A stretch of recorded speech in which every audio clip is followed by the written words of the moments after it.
Hello bachcho, let's discuss this question. Carbon dioxide joins the photosynthetic pathway in A PS1, B PS2, C light reaction या D dark reaction.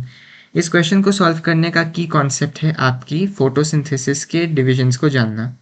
आपको पता है कि जो photosynthesis है इसमें दो मेन रिएक्शंस दिखती है, एक तो है आपका लाइट रिएक्शन और दूसरा दिखता है आपका डार्क रिएक्शन।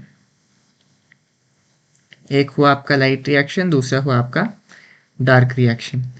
जब हम लाइट रिएक्शन की बात करें तो इसमें इन्वॉल्व होता है आपका PS1, PS2 और एक इलेक्ट्रॉन ट्रांसपोर्ट सिस्टम। वही इसकी जब हम वेन्यू की बात करें कि लाइट रिएक्शन कहाँ होता है, वो आपके थाइलाकॉइड में होता है। वही यदि हम डार्क रिएक्शन की बात करें तो ये आपके स्ट्रोमा में होता है।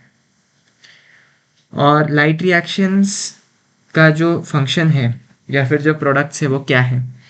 ऑक्सीजन का लिबरेशन होता है लाइट रिएक्शन के दौरान, प्रोटॉन का ग्रेडियंट बनता है जिसके ब्रेकडाउन से आपको एटीपी मिलता है और एटीपी और NADPH जैसे एनर्जी सबस्ट्रेट्स आपको दिखते हैं। वही यदि हम डार्क रिएक्शन की बात करें तो इसका सबसे अहम रोल होता है कार्बन फिक्सेशन, जिससे कि कार्बन डाइऑक्साइड को आपके शुगर्स में बदला जाता है और ये होता है C3 साइकिल से इन मोस्ट प्लांट्स।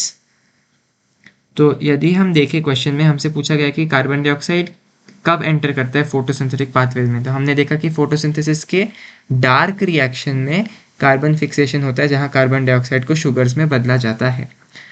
तो चलिए ऑप्शंस देख लेते हैं। A PS1 गलत, B PS2 गलत, C लाइट रिएक्शन गलत, D डार्क रिएक्शन ये ठीक है।